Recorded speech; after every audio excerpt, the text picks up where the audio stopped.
अस्सलाम वालेकुम स्टूडेंट्स, मैं हूं मुस्तजाब हैदर, आपका फ़िज़िक्स टीचर। हम लोग पढ़ रहे हैं फर्स्ट ईयर फ़िज़िक्स का चैप्टर नंबर 8 जिसका नाम है वेव्स। और उसमें हम लोगों ने स्टार्ट किया हुआ है speed of sound in air. हमने अपने प्रीवियस लेक्चर में ये देखा था कि न्यूटन ने speed of sound in air के लिए एक मैथमेटिकल मॉडल दिया और फिर वहाँ से हमने एक इक्वेशन ड्राइव की और हमने speed of sound in air calculate करके देखी। लेकिन उसके अंदर एक एरर आ गया जो कि 16% का एरर था। अब उस एरर को रेक्टिफाई करने के लिए लेप्लास ने एक ऑल्टरनेट अरेंजमेंट्स ऑफर की और उसने हमें बताया कि ये जो एजम्पशन थी न्यूटन की उसमें कोई छोटा सा प्रॉब्लम था। तो उस एजम्पशन को इस लेक्चर में हम लोग देखेंगे क्या था और फिर लेप्लास की करेक्शन क्या थी। तो इन चीज़ों को हम लोग आज के लेक्चर में डिस्कस करेंगे। तो चलें लाइट बोर्ड की तरफ चलते हैं और आज के लेक्चर का आगाज़ करते हैं। हमने सबसे पहले देखा कि speed of sound in air, अगर आप उसको लिखना चाहें फार्मूले की फॉर्म में इलेबोरेट करना चाहें तो किसी भी मीडियम में जो स्पीड ऑफ साउंड है उसको कैलकुलेट करने का जो हमारे पास फॉर्मूला था वो बराबर था E डिवाइडेड बाय रो के। और इसमें जो E लिखा हुआ है ये हमारे पास मॉडुलस ऑफ इलास्टिसिटी था और जो रो लिखा हुआ है ये हमारे पास उस मीडियम की डेंसिटी है जिसके अंदर हमारा साउंड ट्रैवल कर रहा है। स्टूडेंट्स इसको हम लोग नाम दे देते हैं यहाँ पे इक्वेशन नंबर 1 का। और स्टूडेंट्स हम लोगों ने देखा कि न्यूटन ने इस इक्वेशन को चेंज किया। जो न्यूटन का फॉर्मूला था हमारे पास उसको मैं यहाँ पे आपके सामने लिखता हूँ, न्यूटन्स फॉर्मूला। तो स्टूडेंट्स वो फॉर्मूला हमारे पास कुछ इस तरह से बना था कि हमने प्रूव किया कि हमारे पास ये जो E है फॉर गैसेस ये इक्वल होता है प्रेशर के। और अगर ये प्रेशर के इक्वल होगा तो इसका मतलब है कि हमारा जो वेलोसिटी वाला या स्पीड वाला फॉर्मूला है हम उसको कुछ इस तरह से लिख सकते हैं कि V is equal to square root of E की जगह पे स्टूडेंट्स हम लोग लिख देंगे P और डेंसिटी इसी तरह से लिखी रहेगी। और फिर स्टूडेंट्स हमने इस फॉर्मूले में प्रेशर की वैल्यू सब्सटीट्यूट की और साथ में डेंसिटी की वैल्यू सब्सटीट्यूट की। तो स्टूडेंट्स हमारे पास जो VI speed of sound in air वो हमारे पास आई 280 मीटर पर सेकेंड। ये स्टूडेंट्स हमारे पास स्पीड इस फॉर्मूले से हमारे पास निकली। लेकिन हम लोगों ने फिजिकली भी स्पीड ऑफ साउंड मेजर की तो वो जो स्पीड ऑफ साउंड हमारे पास आई उसकी वैल्यू थी 332 मीटर पर सेकेंड। ये जो है हमारे पास ये एक्चुअल स्पीड ऑफ साउंड थी, एक्चुअल स्पीड ऑफ साउंड थी, speed of sound in air. और जो ऊपर हमने देखी वो न्यूटन के फॉर्मूले से। और फिर स्टूडेंट्स हम लोगों ने देखा कि अगर इन दोनों का कंपैरिजन किया जाए, यहाँ पे हम इन दोनों का मुआवजा करें तो इस कंपैरिजन में हमें ये चीज़ पता चली कि न्यूटन के फॉर्मूले में एक एरर था और वो एरर था तकरीबन 16% का, कि हमारी जो स्पीड ऑफ साउंड न्यूटन के फॉर्मूले से हम लोगों ने कैलकुलेट की वो एक्चुअल स्पीड से 16% कम थी। अब इसके पीछे क्या चीज़ थी? तो स्टूडेंट्स वो चीज़ हम दोबारा से रिमाइंड करते हैं कि न्यूटन ने एक एजम्पशन ली थी।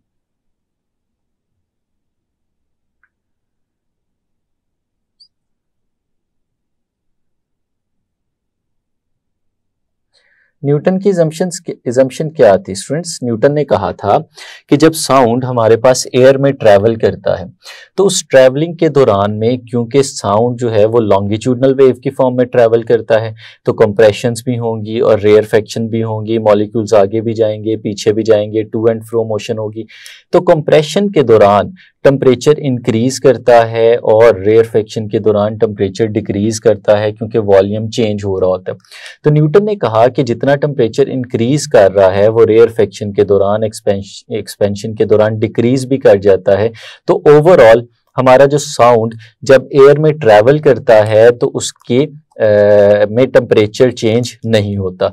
तो अगर एयर में टेम्परेचर चेंज नहीं हो रहा तो ये एक ऐसा प्रोसेस है जिसे हम लोग आइसोथर्मल प्रोसेस कह सकते हैं। तो न्यूटन की स्टूडेंट्स जो बेसिक एजम्पशन थी वो यही थी कि हमारे पास स्पीड ऑफ साउंड जब हम मेजर करते हैं एयर के अंदर, तो ये चीज़ हमें एज्यूम करनी पड़ती है कि स्पीड जब साउंड एयर में ट्रैवल करेगा तो ये ट्रैवलिंग का जो प्रोसेस है ये एक आइसोथर्मल प्रोसेस है, यानी इसके अंदर हमारा जो टेम्परेचर है वो कांस्टेंट रहता है। यानी जब कंप्रेशन होगी तो उस कंप्रेशन के दौरान जब हम लोगों ने एयर को कंप्रेस किया तो उसका टेम्परेचर तो बढ़ना था, लेकिन वो साइडों में सराउंडिंग में डिसिपेट हो जाता है और टेम्परेचर जो है वो कांस्टेंट रह जाता है, टेम्परेचर में कोई चेंज नहीं आता। लेकिन स्टूडेंट्स जब हमने इसको यूज करते हुए ये कैलकुलेशन की तो मैंने आपको बताया कि इसके अंदर एक एरर आ रहा है, और वो एरर यहाँ पे आपके सामने लिखा हुआ है, 16% का एरर आया। अब इस एरर को हम निगलेक्ट नहीं कर सकते थे क्योंकि ये एक अच्छी खासी अमाउंट में मौजूद है। तो फिर इसकी करेक्शन के लिए हमारे पास एक और साइंटिस्ट आया जिसका नाम है लेप्लास, और लेप्लास ने इस फॉर्मूले को करेक्ट किया।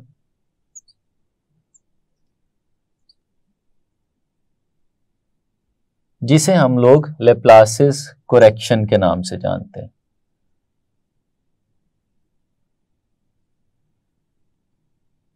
तो स्टूडेंट्स अब हम लोग क्या करेंगे, अब हम लोग देखेंगे कि हमारे पास जो करेक्शन थी न्यूटन के फॉर्मूले में वो किस तरह से की गई और क्या हुआ, जिसको हम पढ़ेंगे लेप्लासिस करेक्शन के अंदर। ये हमारा एक और लॉन्ग क्वेश्चन है इसी चैप्टर का कि लेप्लास की करेक्शन क्या थी।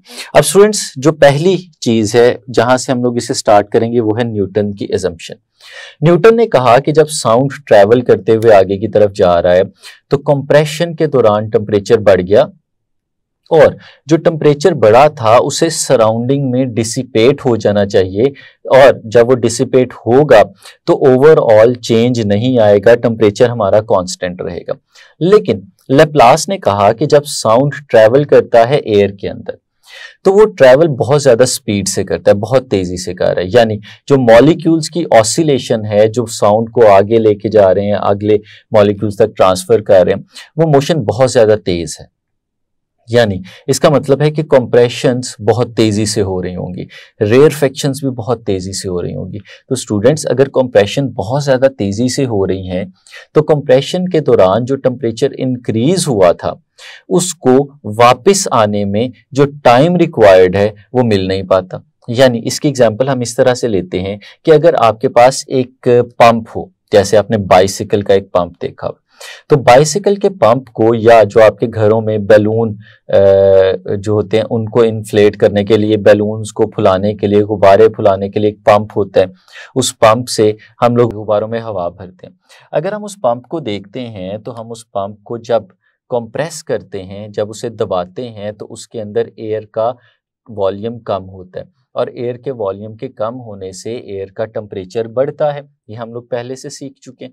अब जब हम उसे कंप्रेस करेंगे एयर का टेम्परेचर बढ़ेगा, और फिर हम उसे एक्सपेंड करेंगे तो एयर का टेम्परेचर कम हो जाएगा। अब अगर हम देखें तो अगर हम बिल्कुल स्लो आहिस्ता आहिस्ता पंप को कंप्रेस करते हैं तो उसका टेम्परेचर बढ़ेगा, और बहुत आहिस्ता आहिस्ता अगर हम उसे एक्सपेंड करते हैं तो टेम्परेचर कम हो जाएगा। अगर आप 1 मिनट के अंदर 2 या 3 पंप इस तरह से मूवमेंट्स उसकी दें तो अगर आप देखें तो पंप के टेम्परेचर में कोई भी चेंज नहीं आएगा।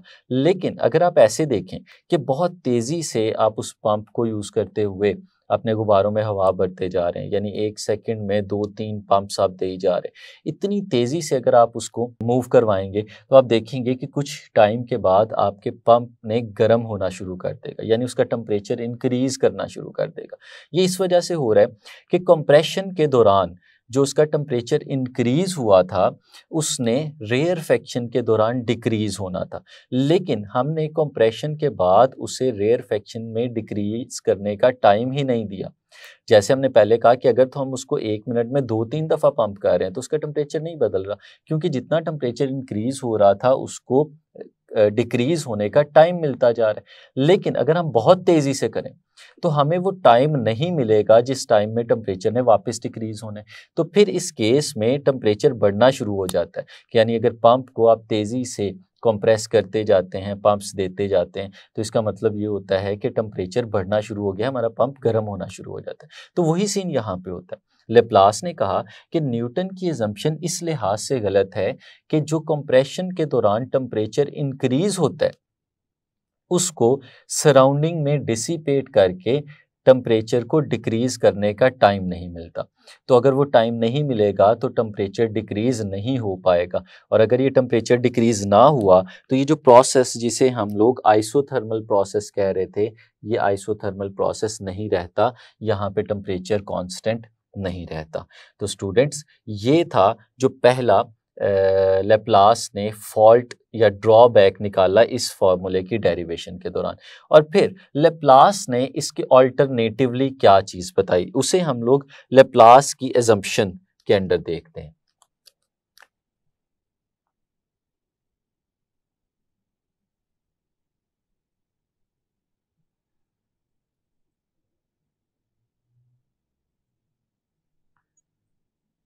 लेप्लासिस एजम्पशन।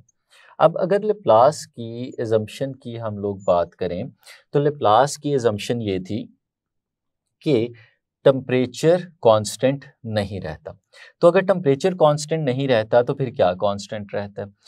लेप्लास ने कहा कि अगर हम ओवरऑल जिस जगह पे एयर में हमारा साउंड मूव कर रहा है, अगर उस पूरे सिस्टम को देखें तो सिस्टम में टेम्परेचर तो बढ़ गया लेकिन वहाँ पे हीट कांस्टेंट रही।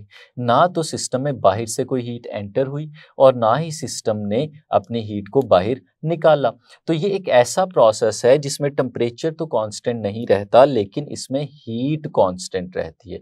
और स्टूडेंट्स, हम लोग जानते हैं कि ऐसा प्रोसेस जिसमें हीट कांस्टेंट रहे, टेम्परेचर नहीं बल्कि हीट कांस्टेंट रहे, तो ऐसे प्रोसेस को हम लोग नाम देते हैं एडियाबैटिक प्रोसेस। तो लेप्लास ने हमें बताया कि speed of sound in air अगर हम लोग कैलकुलेट करना चाहते हैं तो हम फिर साउंड का एयर में ट्रेवल करने का जो प्रोसेस है उसे एडियाबैटिक प्रोसेस कंसीडर करते हैं। Adiabatic process. तो स्टूडेंट्स, ये एडियाबैटिक प्रोसेस है, ये लेप्लास की एजम्पशन है। और इसका क्या मतलब है? इसका मतलब ये है कि हमारे पास जो हीट है वो कांस्टेंट रहेगी। स्टूडेंट्स, अगर हीट कांस्टेंट रहती है तो फिर हम लोग यही सारा काम दोबारा करके देखते हैं और देखते हैं कि अगर इस चीज़ को हम लोग सामने रखें तो क्या हमारे फॉर्मूले ने जो हमें वैल्यू देनी है वो ठीक वैल्यू देता है या नहीं देता। तो स्टूडेंट्स, हम लोगों ने देखा था कि जब न्यूटन ने इस चीज़ को आगे सॉल्व किया तो न्यूटन ने कहा कि इसको हम यूज़ करके बॉयल्स लॉ कैलकुलेट कर सकते हैं। वही काम हम यहाँ पे भी करते हैं, हम दोबारा से बॉयल्स लॉ को यहाँ पे यूज़ करते हैं। Students, according to Boyle's law,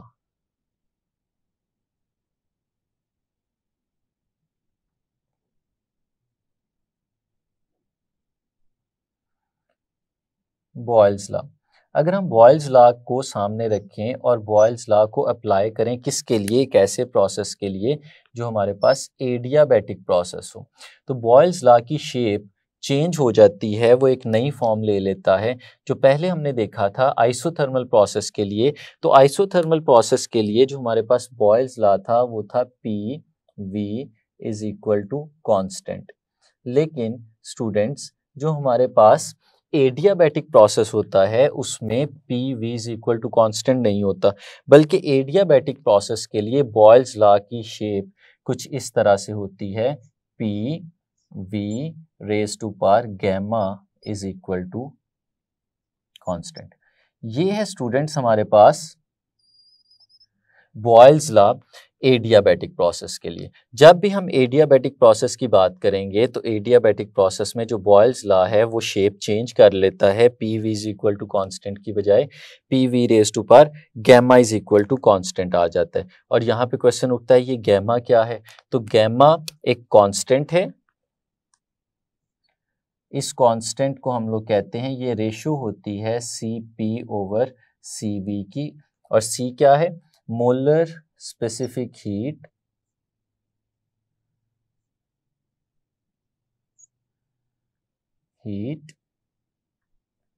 eight constant pressure to molar specific heat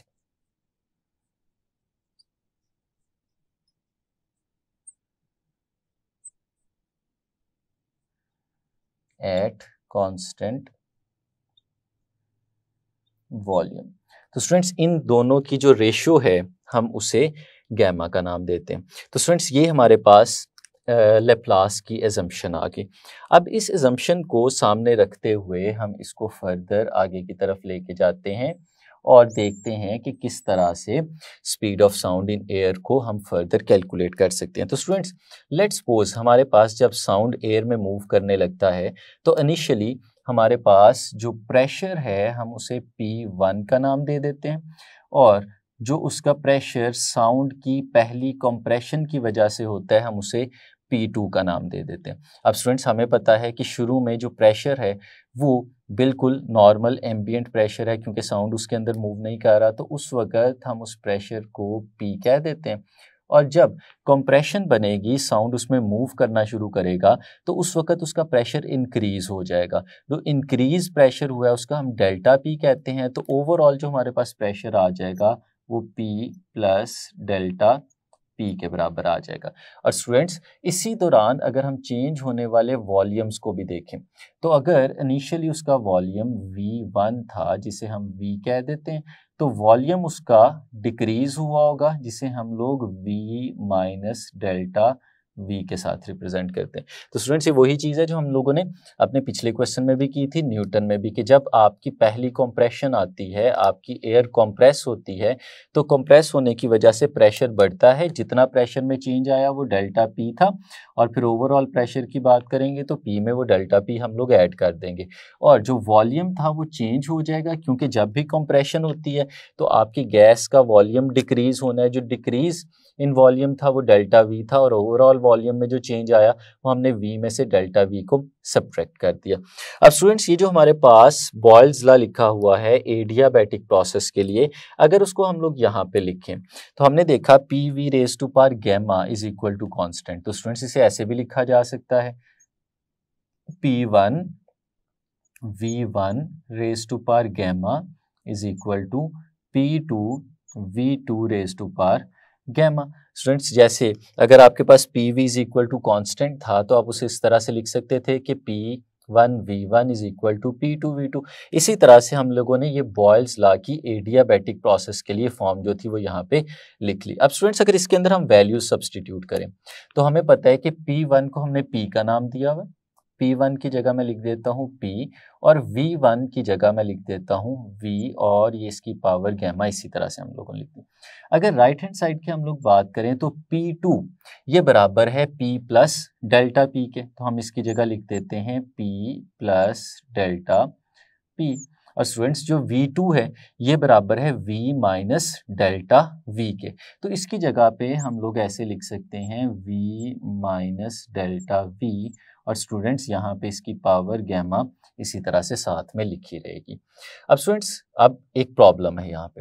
problem ये है कि अगर हम इसको देखते हैं सामने तो हमें P प्लस डेल्टा P को V माइनस डेल्टा V और इसकी पावर जो गैमा है इसके साथ मल्टीप्लाई करना है। और स्टूडेंट्स जब तक ये पावर एक्सपैंड नहीं होगी हम उस वक्त तक तो इसे मल्टीप्लाई नहीं कर सकते।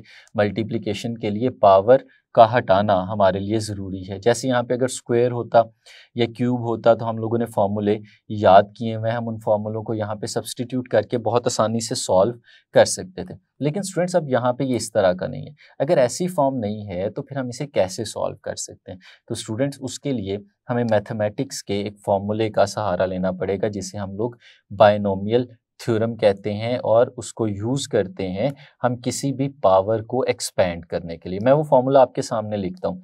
ये हमारी बुक में कुछ जगहों पे इस्तेमाल होने वाला है, इसलिए आपने इसे अच्छे से याद कर लेना है।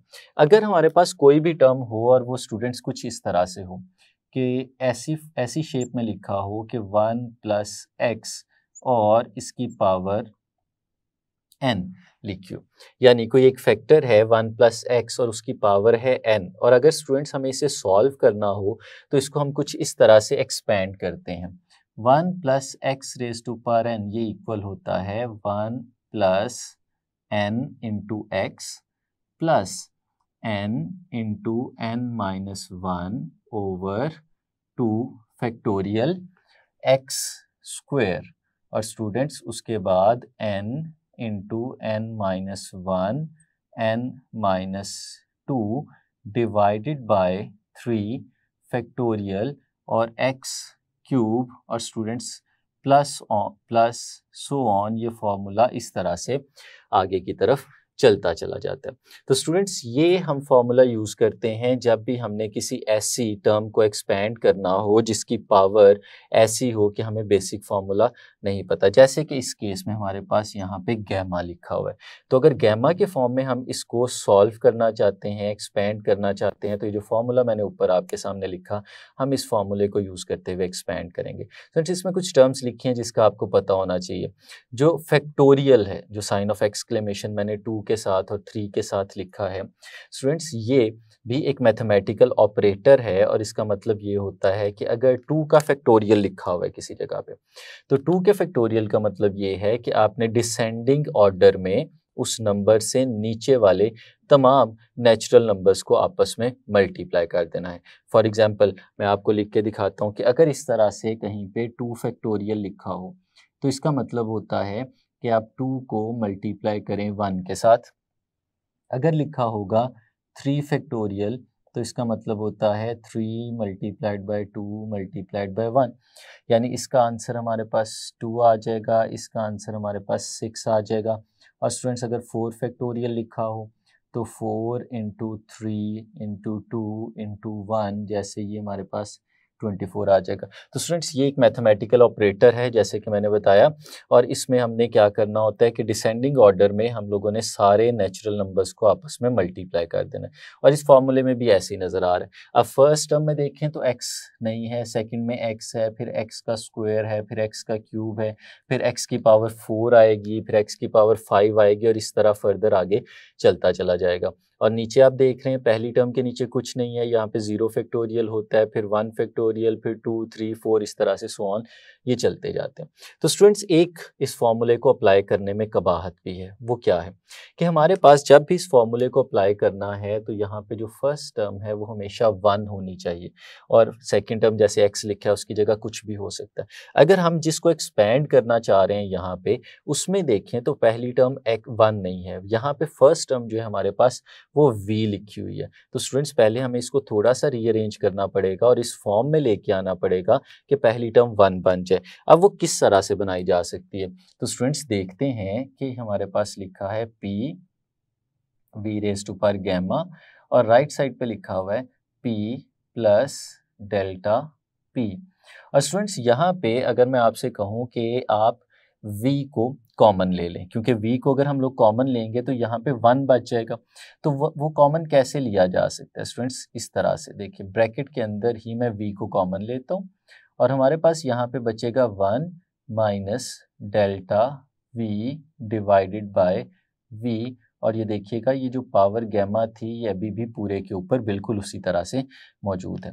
आप इस v को अंदर मल्टीप्लाई करें, अगर मल्टीप्लाई करेंगे तो देखें ऊपर वाली फॉर्म दोबारा से बन जाती है हमारे पास। तो स्टूडेंट्स एक स्टेप और करते हैं, p v raise to power gamma is equal to p plus delta p।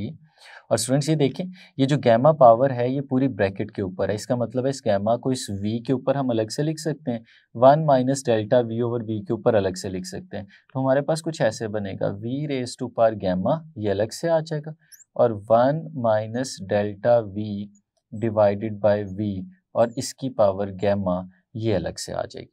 तो स्टूडेंट्स ये हमारे पास एक्सप्रेशन बन गया। अब इस एक्सप्रेशन को अगर हम लोग देखें तो हमने इसको इस फॉर्म में कन्वर्ट कर लिया है कि हम इसको बायनोमियल एक्सपेंशन के थ्रू सॉल्व कर सकते हैं। तो स्टूडेंट्स वहीं पे मैं इसको सॉल्व करता हूँ और लिख के दिखाता हूँ कि हमारे पास लिखा हुआ है स्टूडेंट्स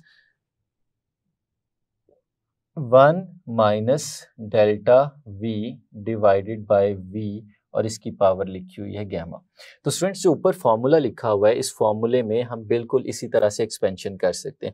जहां जहां पे हमें x लिखा हुआ नजर आ रहा है राइट हैंड साइड पे, उस x की जगह पे हम minus delta v over v लिख सकते हैं। और जहाँ जहाँ पे हमारे पास n लिखा हुआ है उस n की जगह पे हम लोग गैमा लिख सकते हैं क्योंकि वही हमारे पास मौजूद है।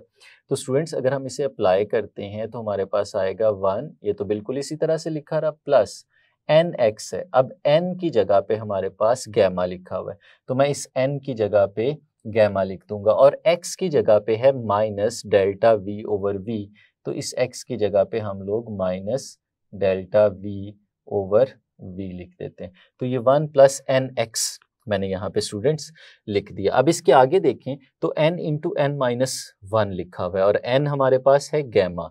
तो स्टूडेंट्स अगर हम इसको यहाँ पे लिखने की कोशिश करें तो हम कुछ इस तरह से लिखेंगे, n की जगह हम लोग लिखेंगे गैमा और फिर आएगा gamma minus 1 divided by 2 factorial, और फिर x की जगह हमारे पास आएगा minus delta v over v, और स्टूडेंट्स इसका स्क्वायर आ जाएगा। और ये इसी तरह से आगे सो ऑन चलता चला जाएगा। हम क्यूब वाली 4th 5th सारी पावर्स के लिए हम इसे सॉल्व कर सकते हैं। लेकिन स्टूडेंट्स अभी हम इसको अगर देखें तो एक चीज़ आपको नज़र आ रही होगी कि ये जो पहली 2 टर्म्स हमें नज़र आ रही हैं 1 प्लस ये वाली, अब स्टूडेंट्स इसमें तो देखिए हमारे पास एक डेल्टा वी लिखा हुआ है, लेकिन जो आगे वाली टर्म हमें नज़र आ रही है इसमें डेल्टा वी का स्क्वायर है, और उससे आगे वाली टर्म जो है उसमें डेल्टा वी का क्यूब होगा, उससे आगे वाली टर्म में डेल्टा वी की पावर 3 4 5 इस तरह से आगे आगे चलती चली जाएंगी। तो हमें पता है कि डेल्टा वी तो एक बहुत छोटी वैल्यू है, तो अगर ये बहुत छोटी वैल्यू है तो इसका स्क्वायर तो और छोटा है और इसका क्यूब तो और छोटा है, और इसकी पावर 4 5 सारी पावर्स जो हैं बहुत छोटी हैं।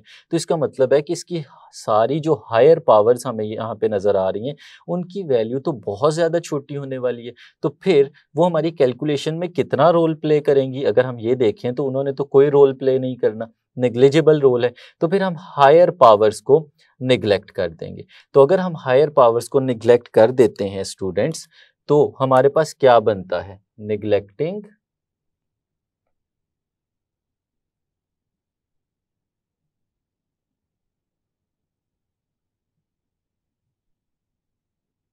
Neglecting higher powers. तो हमारे पास students 1 minus delta V divided by V, और इसकी पावर जो गैमा है स्टूडेंट्स ये इक्वल आ जाता है, ये 1 इसी तरह से लिखेंगे माइनस ये वाला बाहर लिख दिया gamma delta V divided by V. Students ये हमारे पास यहाँ पे रिलेशन बन जाता है अगर हम हायर पावर्स को निगलेक्ट कर दें। बाकी सारी पावर्स जो थी वो बड़ी थी, हमने उन सारी पावर्स को यहाँ पे निगलेक्ट कर दिया। तो स्टूडेंट्स फिर अगर इस वैल्यू को हम यहाँ पे इस इक्वेशन के अंदर सब्स्टिट्यूट करें तो हमारे पास ये एक्सप्रेशन कुछ इस तरह से आएगा, P V raise to power gamma is equal to P plus delta P. और स्टूडेंट्स यहाँ पे अगर हम लोग देखें तो v raise to power gamma इसको ऐसे लिखा रहने देंगे, और ये जो है हमने इसकी वैल्यू फाइंड आउट कर ली। इसकी वैल्यू जो स्टूडेंट्स हमारे पास आ रही है वो है 1 minus gamma delta v divided by v। ये कुछ इस तरह की फॉर्म आ जाएगी हमारे पास। और स्टूडेंट्स फिर अगर इसको हम यहाँ पे देखते हैं तो हम देखेंगे v raise to power gamma left hand side पे भी मौजूद है और राइट हैंड साइड पे भी मौजूद है, ये कैंसिल आउट हो जाएगा। हमारे पास जो एक्सप्रेशन बचेगा वो ये आ जाएगा, लेफ्ट हैंड साइड पे हमारे पास मौजूद है p और राइट साइड पे हमारे पास आ जाता है p प्लस डेल्टा p, और साथ में हमारे पास आ जाता है 1 minus gamma delta v divided by v। तो स्टूडेंट्स अगर हम इसको फर्दर सॉल्व करें और हम इसे अंदर की तरफ अंदर मल्टीप्लाई करते हैं तो ये कुछ इस फॉर्म में आएगा, p इज इक्वल टू, इस p को अगर अंदर मल्टीप्लाई करेंगे तो p पहले 1 के साथ मल्टीप्लाई होगा तो ये p इसी तरह से लिखा रहेगा। फिर स्टूडेंट्स ये p मल्टीप्लाई होगा अगले फैक्टर के साथ, तो हम कुछ इस तरह से लिख सकते हैं minus p gamma delta v divided by v। Students ये आ जाएगा। फिर डेल्टा p को हम आगे मल्टीप्लाई करेंगे तो स्टूडेंट्स ये मल्टीप्लाई होगा 1 के साथ, तो ये इसी तरह से आ जाएगा डेल्टा p, और फिर स्टूडेंट्स हम इसे आगे मल्टीप्लाई करेंगे तो हमारे पास आएगा minus delta p gamma delta v divided by v। तो स्टूडेंट्स ये हमारे पास एक्सप्रेशन आ गया। अब इस एक्सप्रेशन में कुछ टर्म्स ऐसी हैं जिन्होंने हमारी कैलकुलेशंस में बहुत ज़्यादा रोल प्ले नहीं करना। वो स्टूडेंट्स ये वाली एक टर्म है। अगर इस टर्म को आप लोग देखते हैं तो इसमें हमें नज़र आएगा कि दो फैक्टर्स हैं जो डेल्टा के साथ लिखे हुए हैं, एक डेल्टा पी और एक डेल्टा वी। तो ये बहुत स्मॉल फैक्टर्स हैं। अगर ये बहुत छोटे फैक्टर्स हैं तो स्टूडेंट्स हम लोग जानते हैं कि इनके मल्टीप्लिकेशन का आंसर तो बहुत छोटा होने वाला है। तो अगर ये आंसर बहुत छोटा हो जाएगा तो फिर इसका मतलब है ये फैक्टर जो है हमारी कैलकुलेशंस में रोल प्ले नहीं करेगा, हम इस फैक्टर को निगलेक्ट कर देते हैं, इसे हम लोग निगलेक्ट कर देंगे क्योंकि ये बहुत ज़्यादा छोटा फैक्टर है। तो स्टूडेंट्स बाकी हमारे पास जो बचेगा हम उसको यहाँ पे रीअरेंज करके लिख लेते हैं। स्टूडेंट्स लेफ्ट हैंड साइड पे देखिए हमारे पास p लिखा हुआ है और राइट हैंड साइड पे भी p लिखा हुआ है। मैं उस p को उठा के इस तरफ ले आता हूँ, तो प्लस का p जब इस तरफ आएगा तो ये माइनस का p हो जाएगा।